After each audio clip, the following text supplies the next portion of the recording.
From my experience working with children, and especially children who've been abused in the online space, there are several manifestations. Like, what are the things that will happen for you to know that this child is actually being abused? Because part of data, when you're talking about data protection, it means we cover topics such as infringement of that right. You understand? But again, we always say that a child cannot consent, and a child is in one under 18 years. But when you look at our popular social media sites, for example, Facebook, Instagram, and the very popular one, TikTok, the age which is, a child can join these platforms from the age of 13. So a child who is 13, 14, 15, 16, 18 is rightfully there, legally rightfully there. So, of course, they share a lot of information, and the online space is a very interesting space. I like to relate it this way. When we were growing up, our moms, or rather our grandmoms, were scared of the village dances, So our moms were being told, hey, don't go for the village dances because there are bad people there who could abuse you, Then when our parents, now those people who are my age, when my mom was growing up, that wasn't a concern. And also myself, the concern was maybe walking in dark corridors or alleys, or getting home late, and you're advised to walk in groups if at all you're going to come from school late. You understand? But right now, the issue is different. We are all seated in one sitting room. Personally, I'm a parent, and I can tell you, you can be in the same house but not in the same house. Everyone is on a gadget, and if you do not have control of what's happening, the child could be even chatting with someone who's probably in the States, but you're just seated somewhere in your county, very locally. So the gravest form of abuse that happens in the digital space, we tend to talk about cyberbullying, which happens to everyone, even adults. We've been trolled, KOT. I mean, you understand. But online child sexual exploitation and abuse is specific to children. This is where the perpetrator uses the digital platform to sexually abuse children. So this can be by asking the child to send naked photos of themselves, or even sending naked photos of the perpetrator. It could be male, female, sending photos of themselves to the child. We have something called grooming. Grooming in the literal sense is where you prepare a child for abuse. So you create this relationship of trust between you and the child, so that the child earns your trust, and eventually you can either meet offline, where you as a perpetrator sexually abuse this child or sexually exploit this child. Difference between exploitation and abuse. Exploitation has a form of you get paid for it. There's a benefit attached to the abuse. Abuse is abuse as we know it, but now exploitation there's a form of benefit. So we've talked about grooming, where you create a relationship of trust with the intention of eventually abusing this child sexually, either offline or online. And we talked about online, where you as a perpetrator send naked photos of yourself, or the child sends nudes to this person online. The other one is sextortion. They're all sort of intertwined, because sextortion is where it comes from the word sex and extortion. So Judy, a child, has already sent these naked photos to this adult on Instagram, and now they're telling them, hey, if you don't send more photos, or maybe yours and your sisters or your friends, I'm going to expose these photos. I'm going to post them on Telegram. We've seen this a lot. So those are some of the manifestations. And now those things, they happen to us as adults, but when they happen to children, that becomes a form of abuse and exploitation. What I would add is that we need to acknowledge that the law is playing catch up to these technological advancements. And also, as Joy just said, the reason why you find platforms accept children over the age of 13 is because of the law where they're domiciled. So these platforms are mainly American, except TikTok, which is Chinese. And over there, the minimum age that they allow kids to be able to log into the internet is the age of 13. In Kenya, if these platforms were probably Kenyan, probably the age would have been 18. Yeah. So by the time, let me say, the rest of the world was catching up, you already have millions of children in these platforms.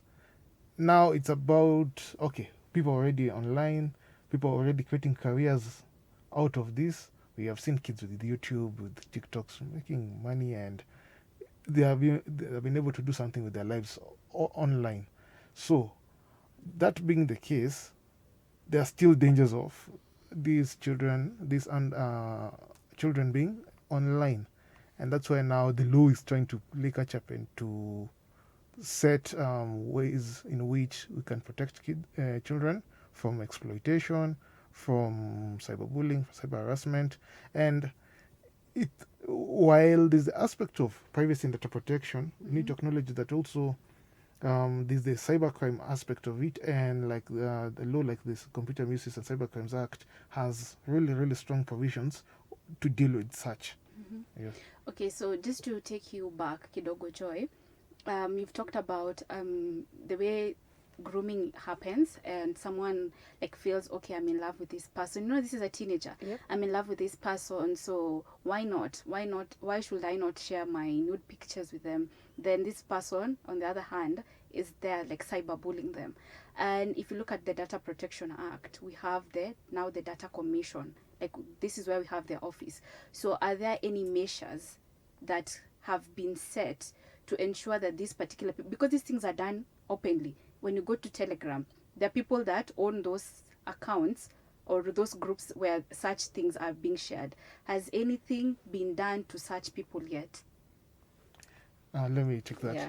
Yes, a lot has been done, but it's usually done in the realm of criminal law. So that we can say that doesn't. The Data Protection Commissioner has some responsibility, but majorly that's more of a criminal issue. So you'll find DCI, Child Protection Services, and such dealing with such issues.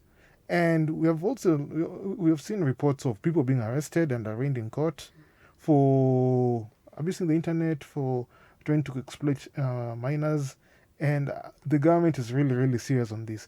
This year alone, there have been like 4 initiatives in the first quarter of the year by different government entities. Communications Authority of Kenya came up with some child protection guidelines and that they are working on. KFCB, the Kenya Film Classification Board, were working on also some video on demand regulations with an intention of also protecting children.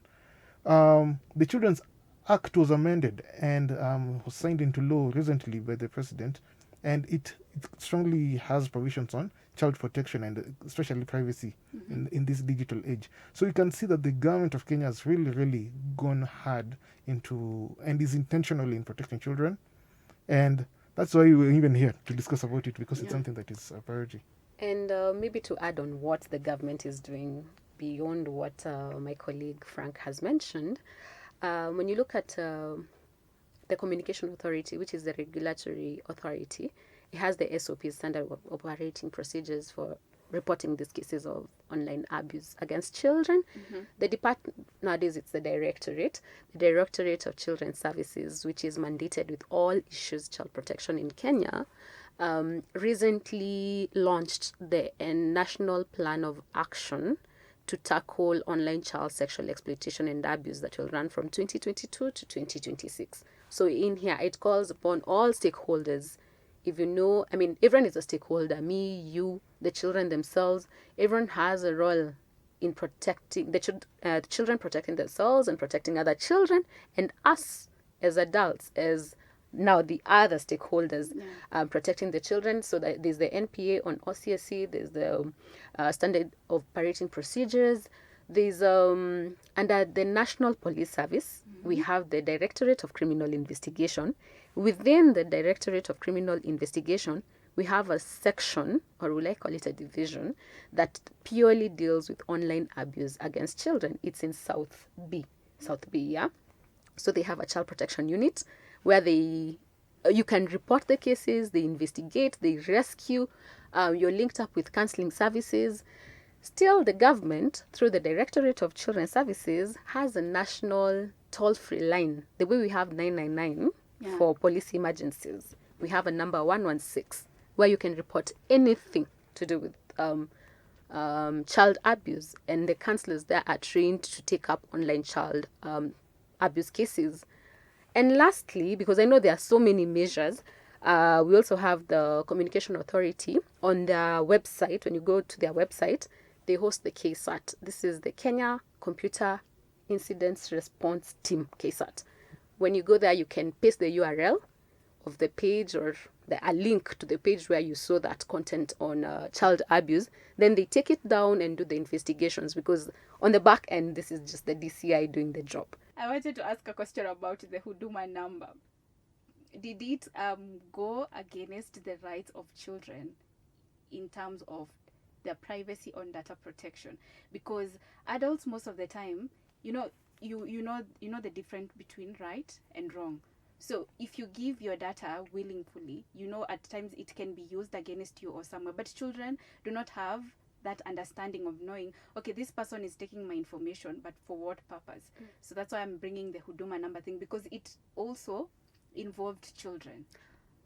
In response to that, and of course we have the guru here, anytime you're interacting with a child for whatever purpose, be it program wise, be it just collection of data, registration to things such as Huduma number, you have to seek consent of the parent. So for example, if Joy was getting her registration for Huduma number, I needed to have disclosed that I have a child, then consent to have my child's details captured. But there's no way that my child who's under 18, who's a child under the Kenyan laws, would walk into a center to have him or herself registered. Okay. So the consent bit that Frank had mentioned comes to play. And consent doesn't just come whenever you're discussing about digital or the online space. Consent for children is all through. Even when you want to meet children downstairs for a cup of coffee, you need to sign those consent forms. And being that I'm a child protection person, we talk about consent from the parent and assent from the child. What I mean by that is our child is Judy. So Joy Mama Judy says, yeah, it's okay. You can meet up with my child Judy. But again, there's what we call meaningful child participation in the best interest of the child. You ask, hey, child Judy, who's under 18? Do you know why we're at Haki FM? Are you okay? Mom says it's okay, it's fine. Are you okay with that? So at Haki FM, we'll be asking A, B, C, D. We'll collect 1, 2, 3 data for these purposes. Are you still okay with it? Where I work, we give the parents a form to sign that, yes, I agree that my child's details, this will include photos, biodata will be used, of course not commercially. And then again, we go to the child and ask them to confirm and read to them that consent form in a language that they understand. Because you won't go telling a child, your mom, your how do you say it? Lawyers and the big words, your guardian. Your guardian consented, and you have to assent. No, you just explain, hey, Judy, so we're having this activity at Haki FM. We want to talk about your rights. Do you know what rights are? Then you go to the very, very palatable information that the child understands why they are here. So meaningful child participation, they assent to what the parent consented to in the best interest of the child. Actually, may believe that Huduma is the reason why you have a Data Protection Act, because it was one of the requirements for that project to go on into the next phase. And of course, government will argue that children have a right to an identity and such and such and such, but these safeguards are necessary for any processing, any kind of processing. The only time that one is not required to get consent is when you are providing counseling or child protection services to a child. That's the only exemption for child consent in the Data Protection Act. I wanted to highlight that. Okay. Yeah.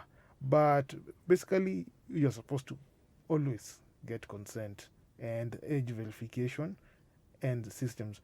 And Joy also mentioned that aspect of communicating this to a child. So sometimes you can be working on compliance, data protection compliance, you want to follow the law, but you need to be able to break down all these things to be able to communicate to a child so that a 13-year-old will understand what this yes means and what this no means and why. Okay. Maybe to elaborate on something, whenever you mention a child, of course, my mind picks it. Mm-hmm. He gave the exception of the instances where you do not need consent, as being where the child is receiving psychosocial support, PSS. Mm-hmm. And the reason is simple.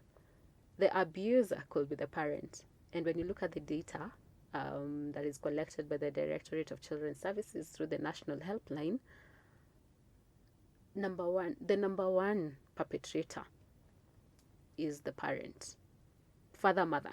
Then the circle goes expanding, grandfather, grandmother, extended family. It's hardly a stranger. So you can imagine a situation where we are asking a parent who is the perpetrator to sign a consent for the child to receive psychosocial support to be able to testify in court against that parent. Okay. It won't work. So that basically explains why there's an exception to that. Okay, again, I love to view online abuse cases, just like handle them the way you'd handle the offline cases, where you're called where a child has been defiled, a child has been beaten senseless, a child is lost. Think about it in a similar manner. Frank highlighted that online abuse cases against children are criminal cases. So that now takes us to our number one reporting place, police station. The challenge we have with the police station, or rather the challenges, because there are quite a number, is that the training has not been rolled out to all the police stations. You go to your local police station and tell them, hey, mtoto wangu, or rather my child, has received a nude photo from this stranger online on TikTok. Does even this the receiving officer doesn't even understand what TikTok is. They don't understand how there was abuse and there was no touch, non-contact abuse. So this, the training, the awareness, the capacity building hasn't been taken down to the police station. That is where that is where we direct people to go report. But ideally, reporting should be done at the police station for any abuse case. Secondly, or what I mostly recommend, is the toll-free number. The number is 116. 116 is a government number that is run by the Directorate of Children's Services. This is DCS. And it's 24 hours and it's toll-free, meaning you can call from whatever service provider and get attended to whatever issue you have. They offer referrals and linkages, meaning if you report a child has been abused sexually, say defilement, they'll, one, organize to have the child rescued from the home if need be, have the perpetrator arrested by the police, call in a hospital to have the child treated. So they're like a linkage. They are a liaison sort of institution where they refer you and link you as the reporter or the client to several services. Good thing about 116, it's run by the government together with an NGO known as Childline Kenya. And the good thing is that you can report anonymously. Okay. So you go there and you're like, hey, my name is Joy, and I'm scared. I mean, you don't have to give your names. You don't have to give your details. As long as you give the details of the case properly and details, of course, they probe you in a way that is leading. So they'll ask you questions like, how old is the child? I think the child is like 6 to 7. Does the child go to school? Yes. Which school? Which school do you say? Ex-primary school. So which is the closest market to this place? Do you know the number of the chief or the name? Can you give us number ya mzee wa mtaa? So they can use all other peripheral information to get down to the child without directly involving you. Ndio siitwe jirani mdaku. Haki FM, hello. Hi, I'm glad to finally get in line and talk to you guys. Thank you so much. At least it's your time to shine. You've been trying to reach us for quite a while. Thank you. Yeah, I've been trying all the while, and my phone is not being picked. Anyway, Mm-hmm. I would like to know or ask the guest Mm-hmm. what's their take on child exposure to mobile phones. Child exposure to mobile phones. Mm-hmm. Yeah, what is their thoughts on a parent giving a child a phone? Because through a phone, a child can be exposed to danger that is posed by child predators. Okay, thank you so much. So, what's your name and where you tuned in from? My name is Alexander, and I'm tuned in from Fedha in Bakassi State, right here in Nairobi. Thank you so much, Alexander. I'll hand you over to one of our guests that will answer your question. But just hold on the line. All right. Thank you so much, Alexander, for reaching us. And it's the digital era. We can't run away from it. The internet, Okay. the digital space is like fire. Fire can warm you, fire can burn you. The digital space is like water. It can quench your thirst, it can drown you. How much time is a lot of time, extra time, too much time online? It depends on what the child is doing online. And just like in any Okay. other game, like where you live further, children go out supervised. There's a guard, probably, there's a nanny checking out for the child. As a parent, probably you keep peeking through the window to see what your child is doing. The digital space is just the same way. We have to first accept that the internet is here to stay and get deeper, but there are measures that we can take to ensure that our children remain safe. There are those that my colleague had already highlighted what the law says, the provisions of the law that ensure that children are safe. We have the Children's Act, we have the Computer Misuse and Cybercrimes Act, we have the Sexual Offences Act, and many more, even the Constitution. They all ensure that the child remains safe, whether online or offline. But now, for you as a parent, Alexander, the first point is always to maintain and nurture and maintain a relationship of trust between you and your child in such a way that they can always tell you when they see something that is uncomfortable. And for them to know that this thing is bad, this thing that they're viewing is not okay, you have to let them know what is okay. What are the okay sides? Of course, you can't cover everything, but you can tell them when a stranger approaches you online, you shouldn't accept friendship requests from strangers. You shouldn't meet people offline that you met online without supervision of the parent or without informing the parent. So the first point is always to create a relationship of trust with the child. That way you'll be able to know what is being done. That is different when the child is of prepubescent age or even the adolescent age, the teenage age. Of course, they want to keep to themselves. They don't want to share your gadget. There are several platforms or other applications that have been developed. Personally, I use Google Family Link, which gives you control over all the gadgets in your house. Yeah, using the Google Family Link, you're able to control the tablets the children are using, the phones, the television channels that they are watching, the YouTube channels rather that they are watching, because it gives you a prompt of what they are doing. You can set the number of hours you want them to be on the screen. It literally gives you remote control over what they are doing. Again, there's the privacy. Children need to enjoy privacy, but every right has a responsibility. You need to teach them that yes, it's your right Yeah, yeah. to I was wondering. My child would say, "Daddy, you're too much in my business." yeah, and that's why we go back to point number one: relationship of trust with your child, such in such a way that when they tell you, I was chatting with someone on my Instagram DM, you don't go there bashing them and telling them the most hurtful words.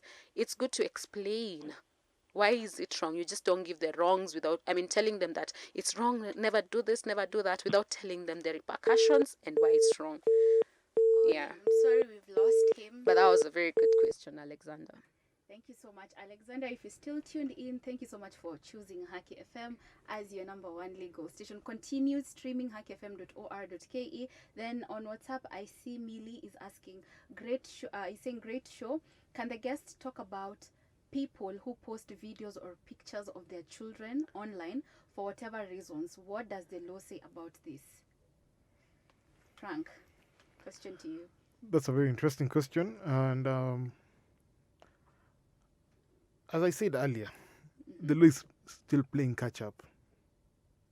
And in this situation, you'll find that a toddler, an individual with no agency at all, some parent finds it fit or thinks it's fit to open an account for them, a YouTube channel for them, and you will find them posting interesting content like "Mommy put me to sleep," "Mommy fed me today," "Mommy took me to the park."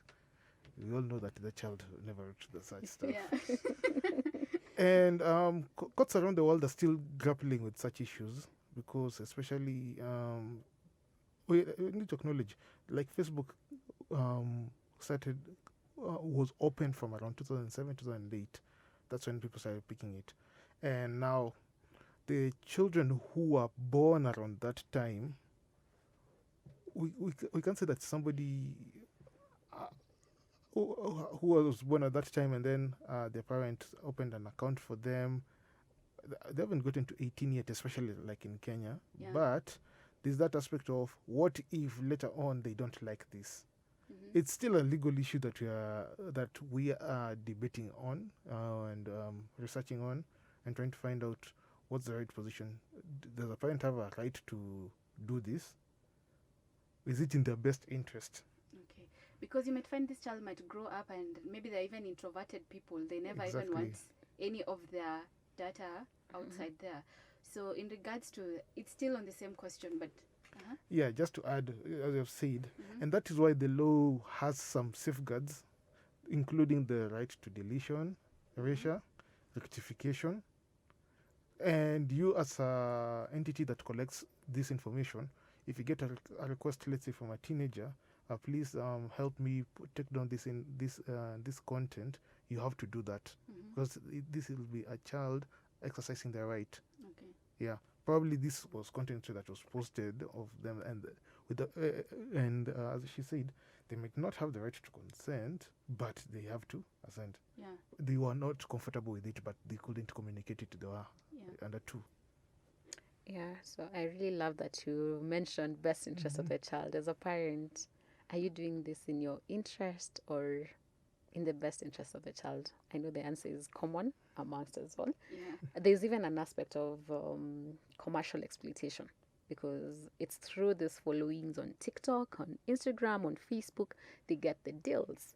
So, I mean, as the law catches up, for me, I approach it as a parenting issue. You know, parenting is a very touchy topic. Yeah. It has no manual. The way he parents, the way you parent, the way I parent, totally different. Yeah. And none is entirely right. But again, we always come back to the best interest of the child.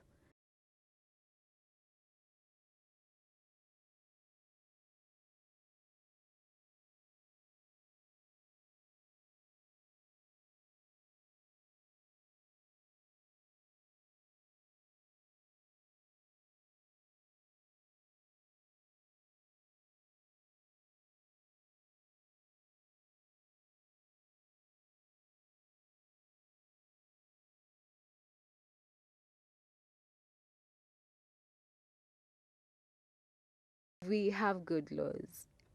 And even before the enactment of this Children Act 2021, we used to rely on the previous one. And we still had sections of it that we could totally protect our children in the digital space. We still had and still have the Sexual Offences Act, which has very comprehensive clauses when it comes to child pornography. Though in child protection, we don't choose child pornography because child pornography gratifies the whole thing. We call it child sexual abuse material because a child is being abused when it's being shot. Yeah, so we had that. We have the Sexual Offences Act, more specifically Section 16A, which came into place after the Computer Misuse and Cybercrimes Act. Section I think 24 talks heavily about child pornography, criminalizing everything. So the law as is domestically, regionally, globally, we have good laws. The problem has always been implementation. But for this act that we've fought for, I believe that the people who went down on it, all stakeholders, from the children themselves to the government to the CSO community, we're going to come up with good ways, and I believe the channels are already set up to ensure that it is implemented because It's one of the bulkiest laws that I've come across, and it captures just about anything and everything that you think about child protection. So the shortcoming has always been implementation, but I really hope and pray that this one is going to be a different script. Okay.